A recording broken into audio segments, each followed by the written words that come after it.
Hoje eu tenho certeza que vai ser um grande dia e eu estou muito animado por aquilo que o Senhor vai fazer na minha vida. O Senhor me deu uma palavra para falar com vocês aqui, e eu confesso para vocês que quando o Senhor me deu o livro de Romanos para ler, Romanos é um dos livros que eu mais gosto, eu falei, poxa Senhor, mas esse é um texto que já foi pregado tantas vezes dentro da igreja, por que eu tenho que falar de novo esse texto? Pastores mais conceituados do que eu, pastores com mais conhecimentos teológicos do que eu, pastores com mais experiência do que eu, já falaram a respeito disso, porque eu tenho que falar. E o Senhor foi muito claro e falou comigo, filho, muitas das coisas que você ouve você não aplica, muitas das coisas que as pessoas na igreja ouvem, elas não aplicam, então você precisa falar, porque nós precisamos mudar. Nós precisamos tornar o conhecimento algo prático. E você vai levar essa palavra para a minha igreja, porque essa palavra ela vai gerar praticidade, vai fazer com que o Evangelho saia do lugar que ele está hoje, para ir para um lugar especial no ano de 2020. Eu acredito que o ano de 2020 vai ser realmente, como o pastor Israel orou, o melhor ano das nossas vidas. Amém? Glória a Deus. Vamos fechar os nossos olhos antes de começar, para nós orarmos. Senhor Deus, eu te agradeço, Pai, pela oportunidade de estar neste lugar, Senhor. Eu te louvo, Pai, porque o Senhor é um Deus bom, o Senhor é um Deus misericordioso, o Senhor é um Deus que tem cuidado de todas as coisas desta igreja, Senhor. E eu te peço, Pai, que eu apenas seja um canal daquilo que o Senhor quer falar para a tua igreja, Senhor. Que não haja vaidade na minha vida, que não haja, Senhor, autoconfiança, autossuficiência, Senhor. Eu, sem o teu poder e sem a tua presença, eu não sou absolutamente nada. Eu preciso de ti. As pessoas que estão aqui, elas precisam de ti. As pessoas que entraram aqui, elas entraram porque elas precisam algo do Senhor, Deus. E eu peço, Pai, que o Senhor me use, Deus. Que essas pessoas não percam a oportunidade de conhecer mais no dia de hoje. Em nome de Jesus. Amém. Glória a Deus. Vamos começar. O tema da minha mensagem hoje é Eu não me envergonho. Quantos aqui sentem vergonha de alguma coisa? Vou mudar a pergunta. Quem não sente vergonha de nada, absolutamente nada? Eu acredito que todo mundo tem algum ponto onde sente vergonha de algo, não é verdade? Quem aqui passou por algum problema ou alguma situação que gerou uma vergonha nesse fim de ano? Pode ter sido até uma vergonha alheia. Eu passei por um que eu queria me enfiar dentro da terra e aparecer aqui em São Paulo. Quem aqui passou por algo esse fim de ano? Eu vou contar o que aconteceu comigo esse fim de ano.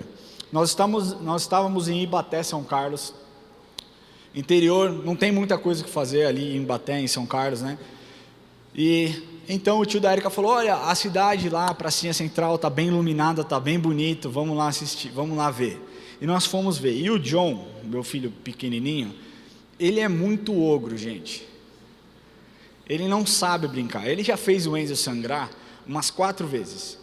Mas não é porque existe maldade nele, é porque ele é bruto, é porque a forma como ele brinca é uma forma bruta, né? A Bruna está aqui, minha irmã, meu pai está ali, o tio, eles sabem que o John ele gosta de pegar ele, taca as coisas longe, né? Com 6 meses ele quebrou um negócio na Copenhagen lá, quase deixei meu fígado para pagar o negócio lá, mas ele é assim, então ele estava ali brincando, tinha algumas criancinhas perto, e ele todo meigo foi, pegou uma pedrinha, e ofereceu para uma menininha que devia ser um pouquinho mais velha do que ele. A menininha fez, Eu não sei se ele ficou bravo, eu não sei o que deu nele, eu sei que ele largou a pedrinha, e o movimento que ele fez foi esse aqui, ó. Pá! Na cara da menina.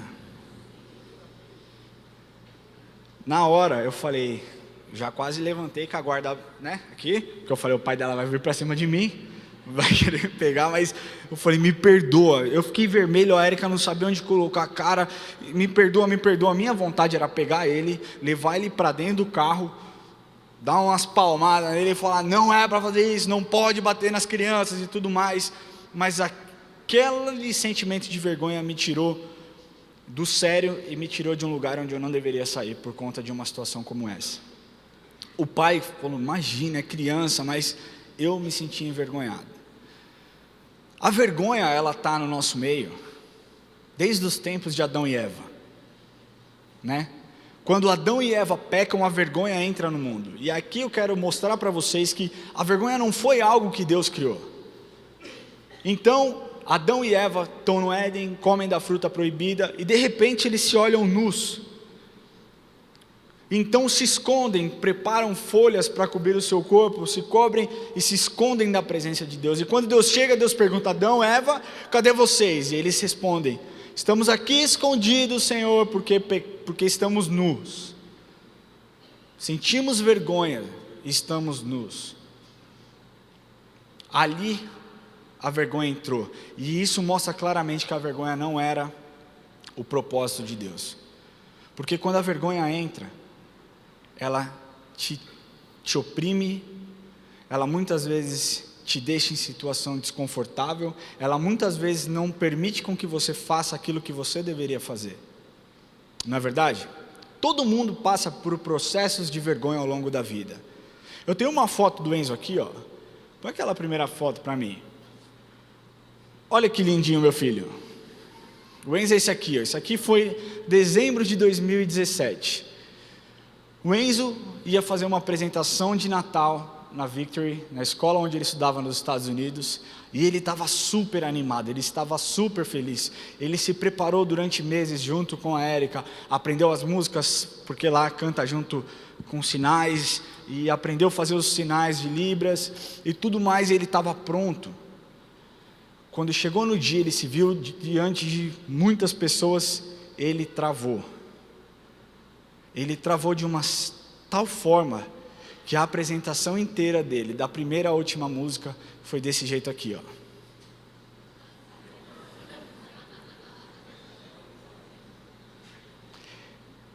Nós olhamos isso e nós temos duas opções: dar risada, como alguns de vocês deram, ou temos compaixão.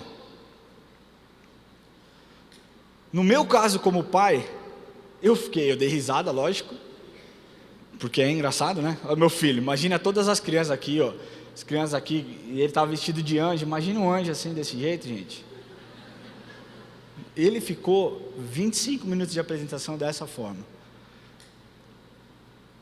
Mas, certo ponto das nossas vidas, quando nós enfrentamos vergonha, a tendência é nós escondermos de pessoa. Você se envergonha porque você não quer um julgamento. Você muitas vezes posterga o começo de um exercício, porque no começo do exercício provavelmente você vai fazer tudo errado esse exercício, e as pessoas vão rir de você. Então o julgamento dos outros faz com que você tenha vergonha.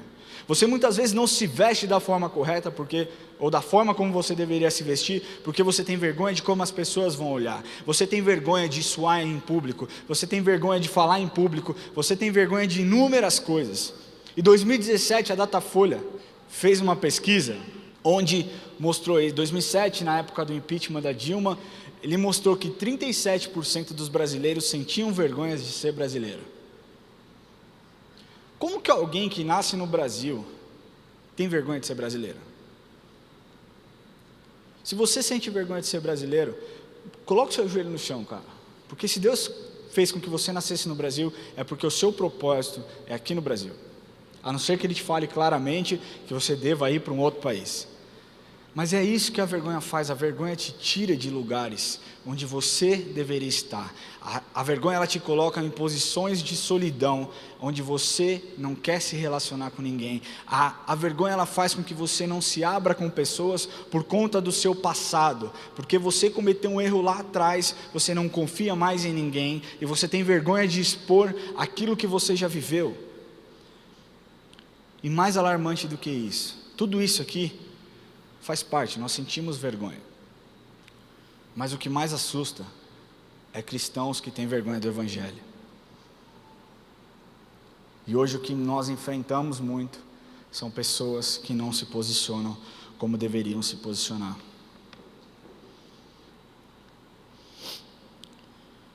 Pensa comigo Paulo, quando ele escreve essa carta a Romanos aqui. Ele estava indo para uma cidade que era sofisticada, né?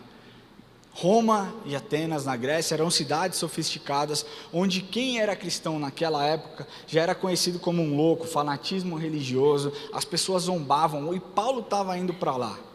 Paulo sabia que ele provavelmente seria ridicularizado, Paulo sabia que ele provavelmente sofreria algum tipo de chacota, mas ele não estava ligando, ele não estava nem aí. E por que nós não conseguimos ser como Paulo? Por que nós não conseguimos olhar o Evangelho da forma como Paulo olhou o Evangelho? Paulo, o maior dos apóstolos, do maior perseguidor ao maior apóstolo. Nós precisamos entender quando Paulo diz: eu não me envergonho do Evangelho. E é isso que você precisa entender hoje. As pessoas, elas se envergonham do Evangelho porque querem ser politicamente corretas. Hoje parece que você ser cristão é politicamente incorreto. Então as pessoas se posicionam com relação a tudo, com relação a partido político, com relação a movimentos sociais, mas quando é relacionado ao cristianismo, é melhor eu não falar, porque isso aqui as pessoas podem me olhar de uma outra forma, elas podem não me aceitar. Você está errado, a sua bandeira não tem que ser movimentos, a sua bandeira tem que ser a bandeira de Jesus Cristo. Porque deixa eu te falar, antes de você falar sobre cuidar das pessoas, Jesus Cristo já ensinou que nós deveríamos cuidar das pessoas. Antes de você falar que nós devemos amar os órfãos, Jesus Cristo já nos ensinou através da Bíblia que nós deveríamos cuidar das viúvas e dos órfãos. Então não me venha movimentos dizer que nós criamos a roda, não. Tudo que vocês pregam, ou pelo menos as coisas boas que vocês pregam, está aqui dentro e Deus já mandou nós fazemos. Simples assim. Pessoas não se envergonham do Evangelho porque não acreditam que o Evangelho seja a resposta para todas as coisas. Pessoas se envergonham do Evangelho porque acreditam que o Evangelho não é para todos. Vocês sabiam que 55% apenas dos cristãos que frequentam a igreja todos os domingos oram? Cara, a oração é a comunicação nossa com Deus. Se você não ora, você não se comunica. Se você não se comunica, você não tem relacionamento. Se você não tem relacionamento, você não experimenta o poder e a manifestação da presença dele. Randy Stinson, que é PhD do Seminário Teológico Batista de Louisville, ele disse a seguinte frase: muitas pessoas não têm qualquer prazer na presença de Deus. Até leem a Bíblia, oram, participam do culto, são movidas por obrigações e medo e não por alegria.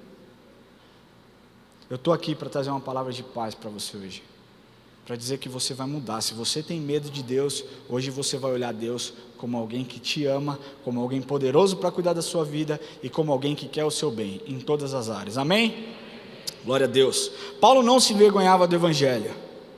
Paulo expunha toda a sua ideia, tudo aquilo que ele aprendeu, todos os livros que ele leu, todo o conhecimento que ele obteve, e em 66 anos, do nascimento, aliás, da morte de Cristo em 33, até a morte do apóstolo João, que foi o último apóstolo, 66 anos, certo? Em 99, 33, nós temos um gap de 66 anos, o Evangelho saiu de Jerusalém para ir para 12 nações diferentes. É isso quando nós não nos envergonhamos do Evangelho, é isso que faz. O Evangelho ele é espalhado, e quando ele é espalhado existe transformação, e transformação social. Amém? Eu queria que você abrisse a sua Bíblia comigo. Romanos 1, 16, 17. Dentro desse texto, Paulo nos dá algumas razões para que nós não nos envergonhemos do Evangelho. Romanos 1, 16, 17 diz assim: pois não me envergonho do Evangelho, porque é o poder de Deus para a salvação de todo aquele que crê, primeiro do judeu e também do grego, porque a justiça de Deus se revela no Evangelho, de fé em fé, como está escrito, o justo viverá pela fé. Primeira lição que Paulo nos dá aqui é que o Evangelho é a expressão do poder de Deus. Quando você entende que o Evangelho é a expressão do poder de Deus, meu querido, algo na sua vida muda e você começa a observar e fazer as coisas de uma forma diferente. Poder, essa palavra poder. As pessoas hoje brigam pelo poder. As pessoas hoje elas desejam poder. Elas desejam estar em lugares que o poder é visto, certo? Políticos com um discurso excelente querem o poder e quando têm o poder fazem tudo errado. Pastores muitas vezes querem o poder para estar aqui em cima e falar o Evangelho, e quando tem a oportunidade ensinam teologias totalmente furadas e para favor de si próprio. Coaches, quem é que é coach? Eu te amo de verdade. Eu sei que existem pessoas sérias trabalhando com isso, e eu sei o quanto as pessoas têm rido e, enfim, feito piadas dessa profissão. Mas por conta de coaches que não são tão bons, as pessoas não levam tão a sério essa profissão. Mas assim, o poder ele te coloca em situações, ele te dá autoridade para muitas coisas. Quando você é forte, você não teme o mais fraco. Por quê? Porque você tem poder, você tem massa muscular. Hoje nós vemos aí a briga entre Estados Unidos e Irã. Nada mais é uma disputa de poder. Para ver quem pode mais, para ver quem manda mais, quem tem o poder bélico maior. Enquanto isso, pessoas morrem. Inocentes morrem sem conhecer o Evangelho. Inocentes morrem sem saber que existe um Deus Salvador. E é exatamente isso que Paulo fala, que o Evangelho é a expressão do poder de Deus. E eu quero falar que nenhuma dessas formas de poder que eu falei aqui é capaz de transformar a alma segundo a imagem de Cristo. Nenhum poder bélico, nenhum poder muscular, nenhum poder intelectual, absolutamente nada é capaz de transformar vidas em, alma numa imagem parecendo a de Cristo. Amém? Essa palavra no grego poder, ela significa dunamis. E dunamis é a mesma raiz da palavra dinamite, ou seja, ela era usada no Novo Testamento, na Bíblia, sempre para mostrar o poder da manifestação da onipotência de Deus. Sempre foi assim.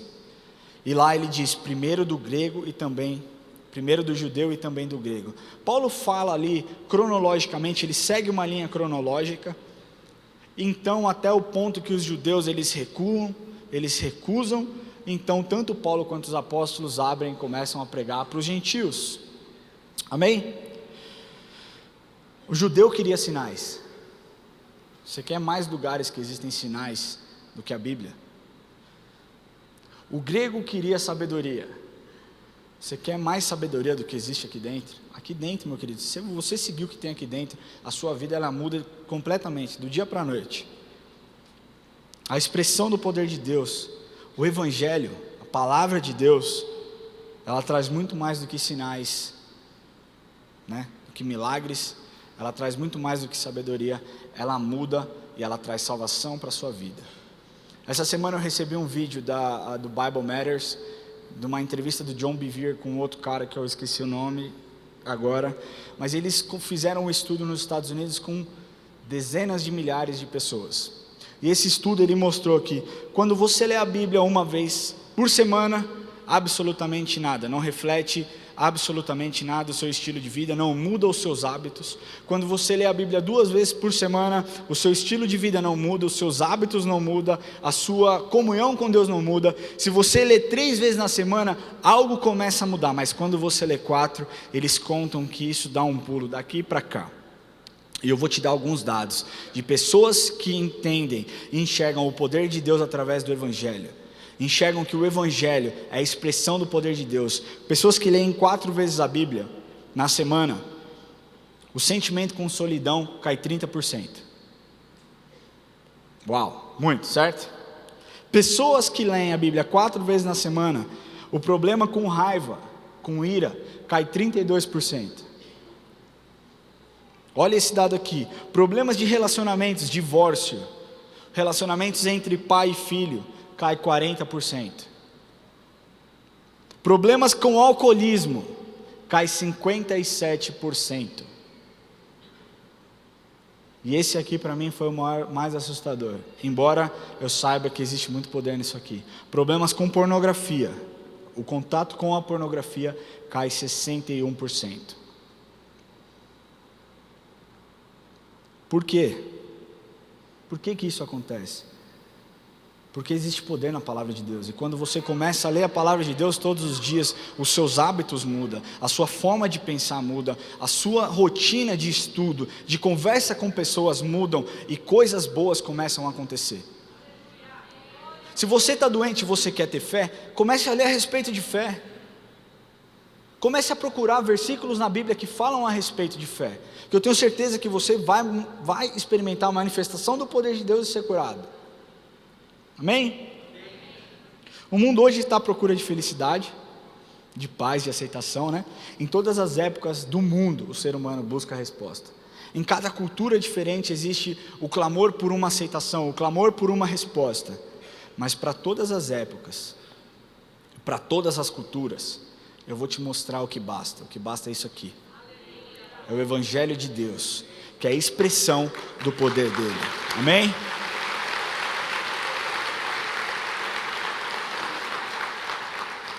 O Evangelho de Deus, Paulo mostra que é a revelação da salvação.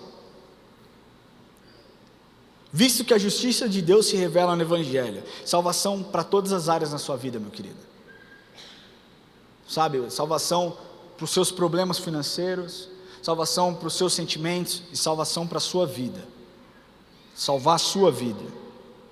O Evangelho precisa ser revelado, como todo conhecimento humano. E aqui é um ponto que eu quero que você preste bastante atenção.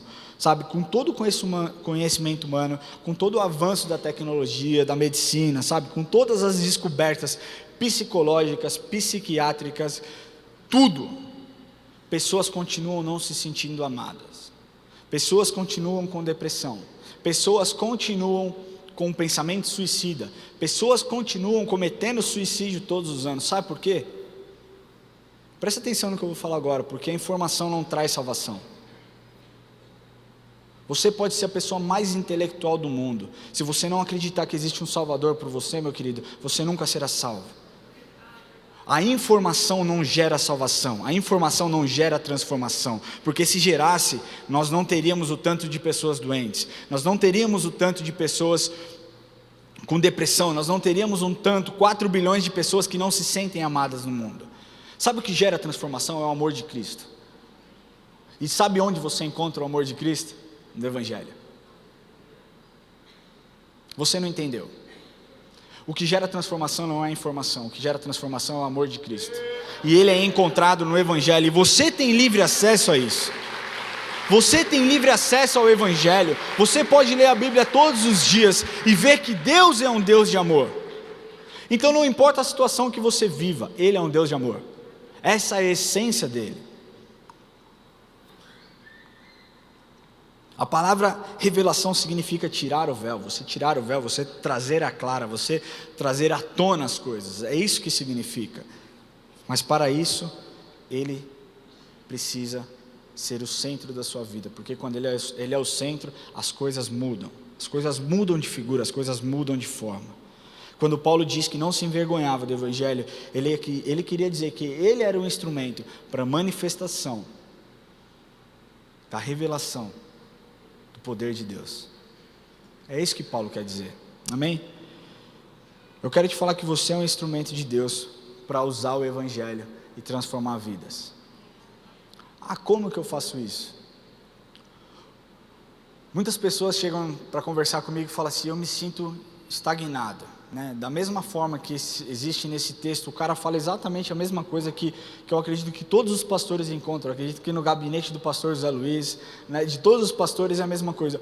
Como que eu faço para crescer espiritualmente? Você ora?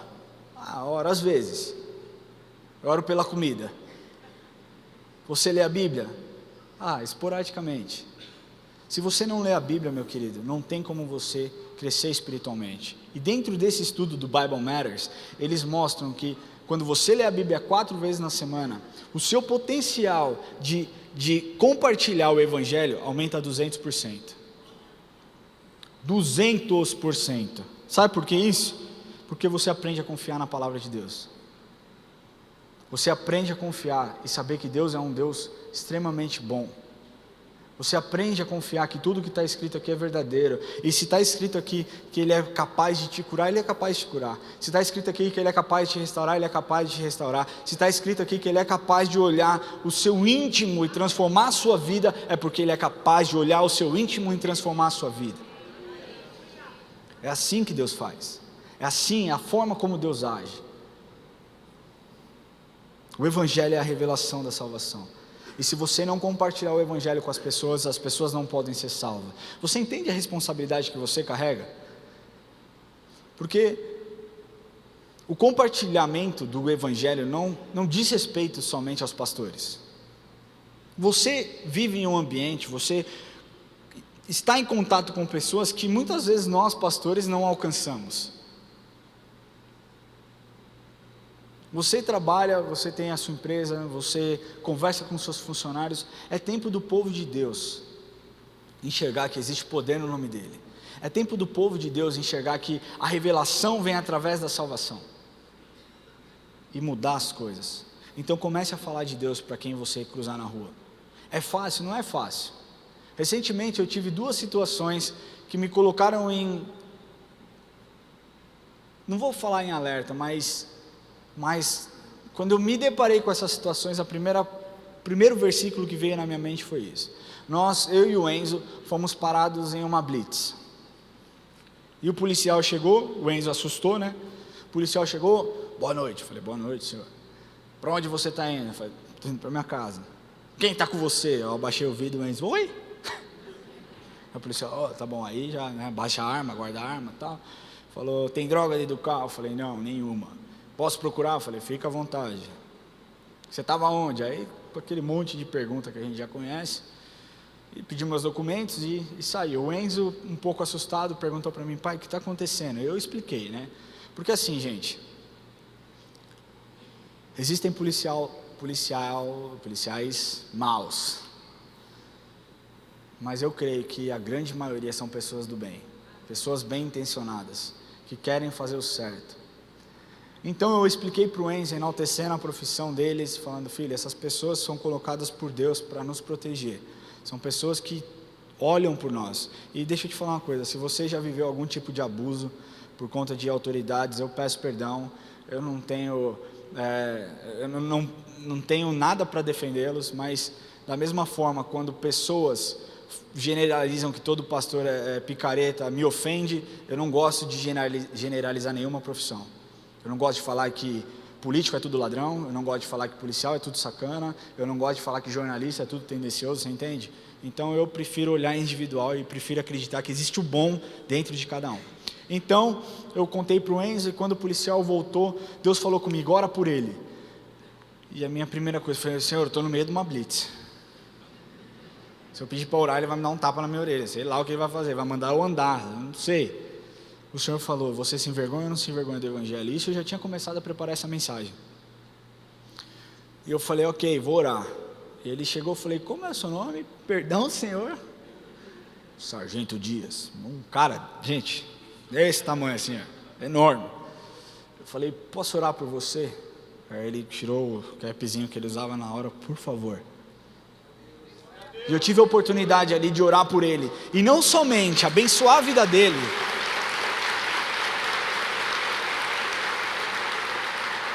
mas ensinar uma lição importante para o meu filho, que estava ali atrás.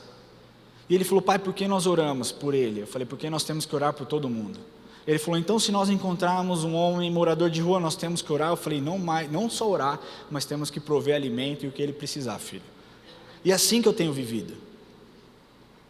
Outro dia num posto de gasolina, a mesma situação. E eu vou falar muitas vezes, não é confortável. Estou sendo muito sincero e muito vulnerável. Não é confortável muitas vezes as pessoas querendo pagar na fila do posto, ser Espírito Santo de Deus, sabe? Se dá um negócio, fala, não posso orar aqui, né? Vamos ali para a salinha, vamos ali dentro, ali, não posso orar por você escondido, mas quando nós expressamos a nossa fé em frente a todos, algo é startado no meio espiritual. Então não tenha vergonha, e eu sei que a maioria dos crentes tem, quando você começar o seu almoço, de dar a mão para os seus filhos e orar na sua mesa, no restaurante. As pessoas no restaurante sentam e, Senhor abençoe esse alimento, amém, amém. Todo mundo está olhando, nem sabe se começou, se não começou a orar, e está lá, as pessoas se escondem. As pessoas se escondem quando elas têm a oportunidade de compartilhar o Evangelho. Pastor Daniel brinca muito a respeito de crente 007. Agente secreto. O cara vem na igreja, ora, busca, e num ambiente de trabalho o cara fala, sou cristão. Caraca, eu trabalho com você há 10 anos, eu nunca imaginei que você fosse um evangelho. Nós temos que ter bandeira, nós temos que levantar a nossa bandeira, porque a nossa bandeira ela já era salvação. A bandeira de Cristo traz transformação. Eu sou a prova disso, você é a prova disso. O Espírito Santo, dado por Jesus, ele vem para transformar as nossas vidas. E você tem acesso a ele todos os dias, amém? Não se vergonhe do Evangelho, fale com pessoas. Eu te desafio no ano de 2020, sempre que o Senhor colocar, deixa eu te falar uma coisa, sempre que você sentir no coração de orar por alguém, isso não é Satanás te falando para orar. Tá? É sempre Deus te incomodando a orar, porque Satanás nunca vai falar para você, ore por aquele irmão, porque ele sabe o poder da oração, ele sabe o que a oração pode gerar. Então sempre que você se sentir incomodado a orar por alguém, ore. Não precisa ser uma oração, não precisa mandar a pessoa ajoelhar, não precisa falar para a pessoa, tira o seu chapéu, senão a unção não vem sobre a sua cabeça. Não precisa de nada disso, precisa só palavras simples e que saiam do seu coração. Diga para essa pessoa que seu dia seja abençoado, o Senhor guarde a vida do seu filho, o Senhor prospere os caminhos dele, que ele possa sentir paz em tudo que ele fizer e que ele conheça o seu amor. Isso é a expressão do amor de Deus. Quando saiu a questão do Porta dos Fundos, e eu não vou mandar editar porque eu não tenho essa autoridade também, mas cara, eu fiquei muito irritado. A gente estava almoçando um dia, cara, aquilo acabou com o meu almoço. A gente estava eu, o Lucas, a Carol, a galera que trabalha na igreja. Me fez tão mal aquilo. E eu falei, Senhor, se eu desejo que alguém não vá para o céu, essa pessoa é tal. E eu fui falar com o Lamartine domingo ele veio aqui e falou, gente, vamos tratar com amor, eles não conhecem o Evangelho. E eu fui falar com ele, falei, Lamartine, mas eu não consigo tratar com amor pessoas que zombam do meu Deus. E talvez você sinta a mesma coisa do que eu senti, a mesma raiva que eu senti. Porque a minha vontade era pegar e colocar todo o meu conhecimento que eu sei de artes marciais, colocar em prática naquele momento. Mas o que Deus falou é exatamente isso, para mim. É o meu amor que transforma. Não são as palavras. Não é a informação que transforma. Não é as pessoas se revoltando contra eles e dizendo, vocês vão para o inferno, ó, blasfemadores do capeta. Não é isso que vai gerar transformação. Quando eles virem a atitude de verdadeiros cristãos, isso vai gerar transformação na vida deles. Aquilo foi um tapa na minha cara, porque eu fiquei digerindo aquilo por umas 2 semanas, e eu perdi 2 semanas da minha vida, onde eu podia estar orando por eles, amaldiçoando a vida deles, declarando, lepra, morram. Somos nós, somos humanos. Mas o bom é que quando nós corremos para Deus e nós pedimos sabedoria, Ele através do Evangelho vem e nos traz grandes revelações, e essas revelações mudam a nossa vida e a nossa forma de ver.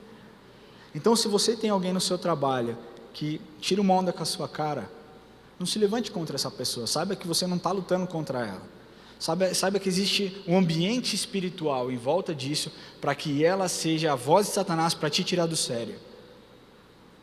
Eu pedi para Deus esse ano, conversando com a Erika, eu falei, linda, eu quero ter mais paciência esse ano. Eu quero realmente ser uma pessoa paciente. Eu já sou paciente, eu acho. Só não me critiquem, brincadeira. Eu já sou uma pessoa mais paciente, mas eu pedi para ela, eu quero ser mais paciente. Foi eu falar isso, eu parei o meu carro, nós estávamos voltando, isso aí foi anteontem. Nós estávamos voltando da fazenda, lá onde nós estávamos, da casa do vô da Érica. Foi eu conversar, gente, Deus é testemunha. Eu estava no carro, conversando com ela a respeito disso. Eu falei, eu quero ser mais paciente. Vamos parar que eu preciso abastecer. Parei o carro, vamos parar para dar uma esticada. O John já estava irritado. A hora que eu fui abrir a porta do carro, a porta do meu carro escapou. Arrebentei a porta do carro do vizinho, amassei minha porta. E todo mundo sabe que eu gosto de carro. E na hora Deus falou para mim, você não pediu paciência? Começa a testar agora. A minha vontade era dar tanta bica no pneu do carro, como se o carro tivesse alguma culpa. Mas, gente, foi tão claro, cuidado com o que vocês pedem para Deus. De verdade. Porque eu pedi paciência, ali minha paciência foi testada. Eu entrei no carro, a gente nem curtiu o lugar, porque, foi uma porrada que tirou um lasco da porta do carro do cara, afundou a porta do cara, afundou o meu, aí deixei um bilhete pro cara lá, pro cara me ligar, torcendo, né? Enfim. Aí depois eu pedi perdão para Deus de novo, deixei no para-brisa, falei, Senhor, tomara que bata um vento e voe esse papel. Brincadeira. Mas eu deixei, cara, e eu fui do Serra Azul, que foi onde aconteceu, até em casa, quieto, irritado, mano. O Enzo falava, eu falava, fica quieto, Enzo. Shhh. A Erika queria falar comigo, eu falava, por favor, eu quero ouvir a voz do Espírito Santo. Estou muito triste. Quando eu cheguei em casa, eu entrei, eu sentei, eu falei, Deus, Você não podia esperar mais uns 2 dias para testar minha paciência? Bem de cara. Deus falou, se você não for paciente nessas coisas, como você pode ser paciente com pessoas que se levantem contra você? E eu falei, realmente, Senhor, é um bem material. E aí, para minha surpresa, ou não, o cara me ligou.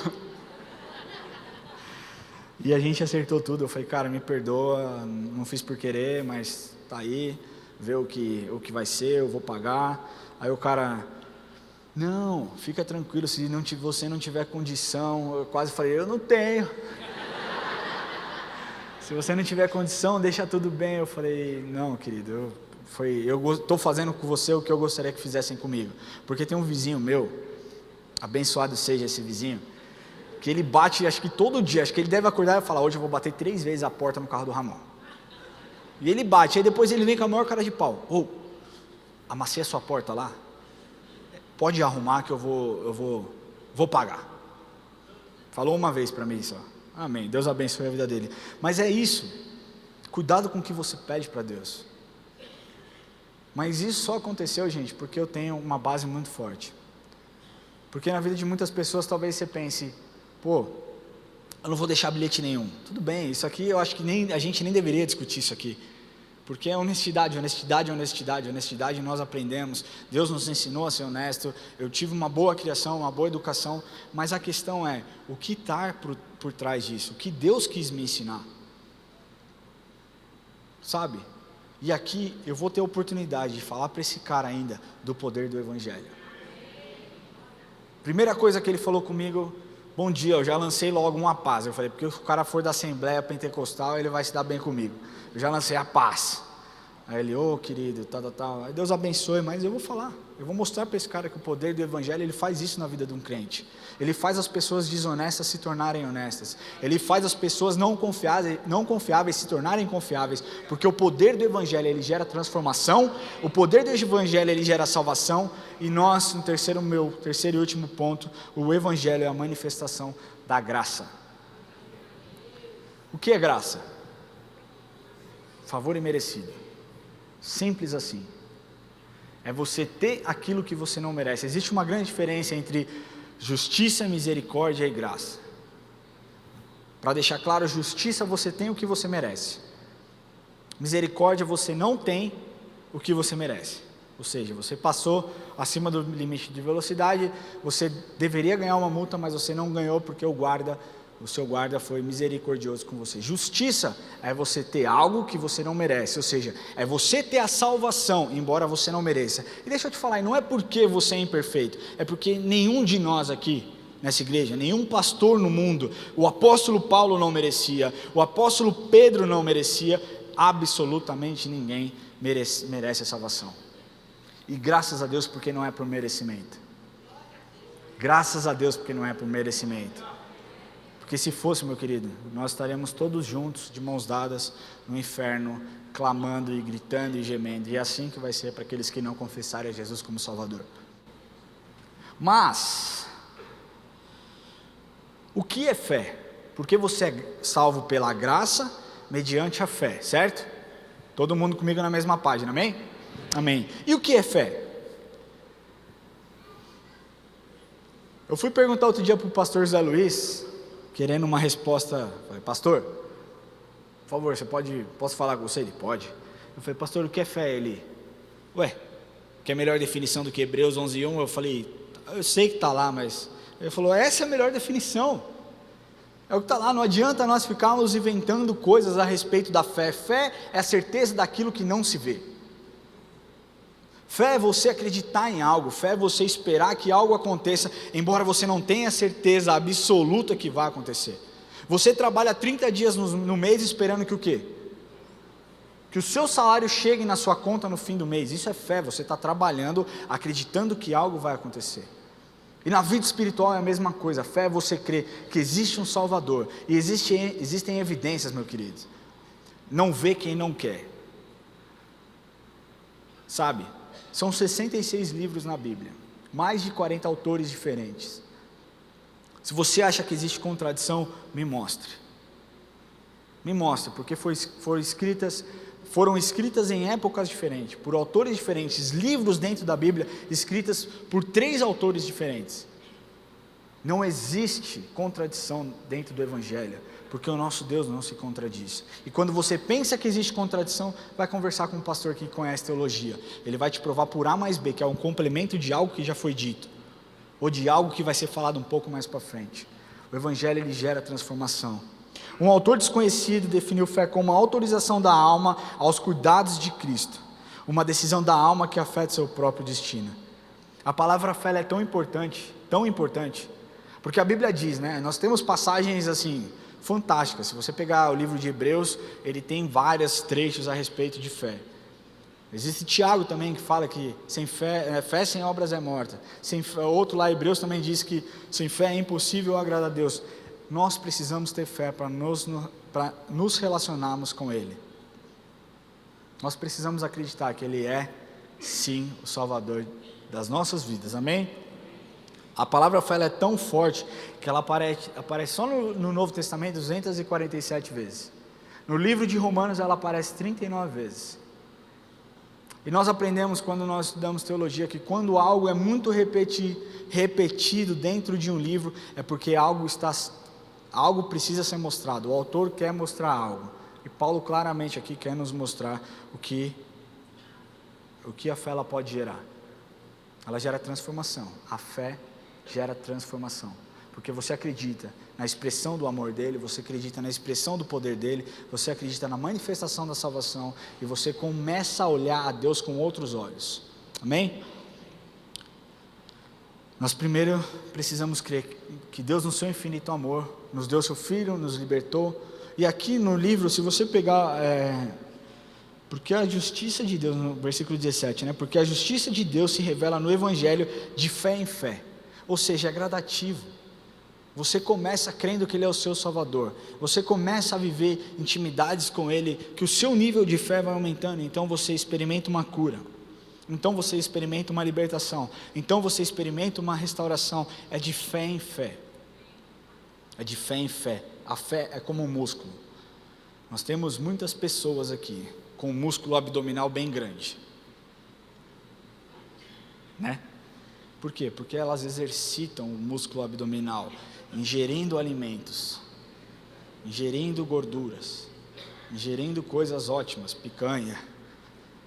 Eu gosto, esse final de semana eu engordei uns 4 quilos, mas Deus é bom, né? Amém? Amém? Viajei um pouco aqui, vou voltar. A fé ela gera transformação, por isso nós precisamos acreditar que o Evangelho é a resposta para todas as coisas.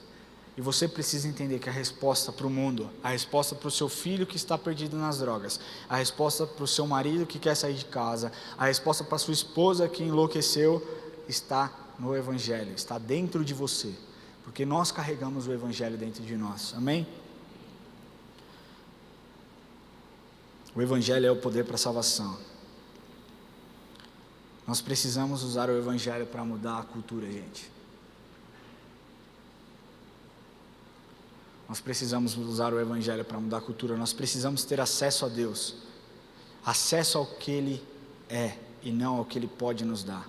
As pessoas se relacionam com Deus porque elas querem algo, não porque elas querem a presença dEle.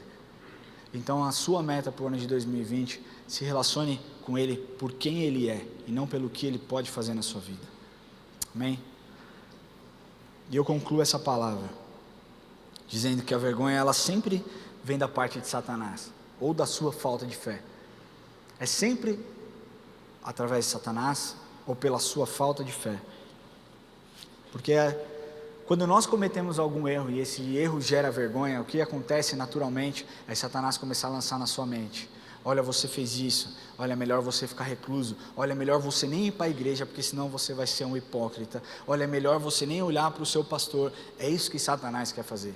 Ele quer validar o sentimento de vergonha, mas quando você olha para o Evangelho, e você sabe que Deus já te perdoou, e que Ele te ama infinitamente mais, não importa os erros que você cometa, e deixa eu te falar, não importa como você entrou aqui, nós te amamos do jeito que você é, branco, negro, homossexual, heterossexual, cristão ou não cristão, nós não estamos preocupados com o seu estereótipo. Nós queremos te apresentar um Jesus que salva. E Ele te ama exatamente do jeito que você é. Amém?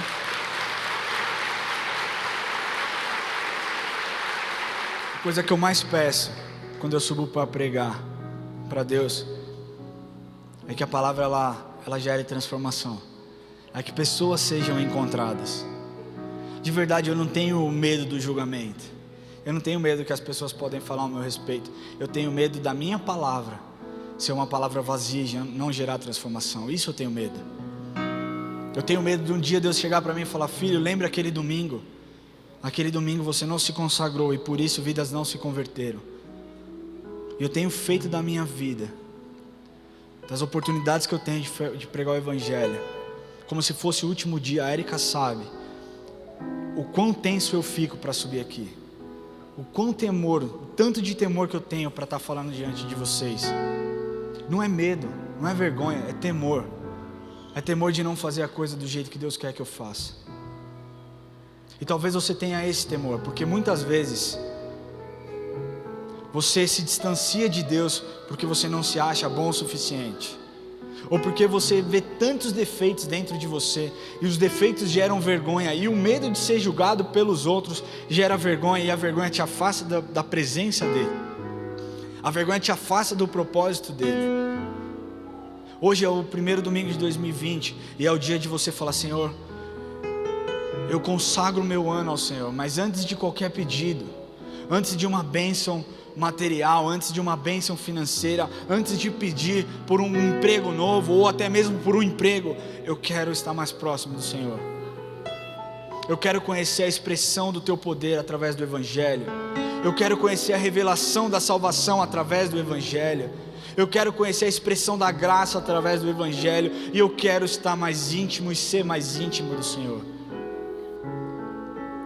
Porque se o dia que você fizer isso, o dia que essa oração for uma oração verdadeira e algo despertar na sua vida, meu querido, nada vai poder te parar. Você não vai ter vergonha de falar do amor de Cristo, de falar o que Ele fez e o que Ele faz na sua vida.